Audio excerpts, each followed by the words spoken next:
just getting some cardio in right now and thought of a nice little idea. I'm going to start a new segment here on Caden's Corner called Treadmill Talks. I'm going to be talking some sports with you guys while I'm on the treadmill. And I want to start today off with a bang, and I want to talk about Bryce Young.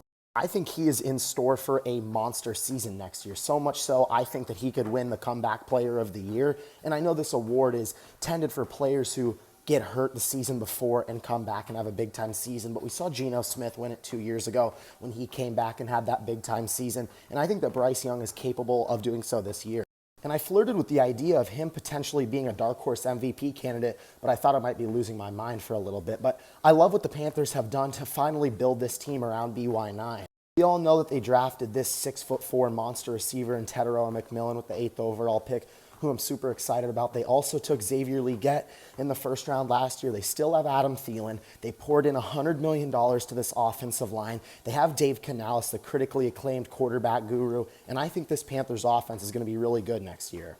We all know that the first 2 years for Bryce haven't been great. Year one was an absolute dumpster fire, and nobody's holding that season against him. But last year, he started out slow with Canales. He got benched, came back, and blew it out of the box. And that's why I'm so excited for this year, because he finally has the best weapons of his entire career. He gets a full offseason with Canales, gets Treadmill McMillan, gets all these weapons on the outside, and I think BY9 can absolutely crush it. In those final 10 games that he came back, he really showed some life. The Panthers went 4-8, a great stretch for them. He had over 2,100 passing yards, 15 touchdowns, only 6 picks. He had another 5 rushing touchdowns to equal 20 and almost completed 62% of his passes.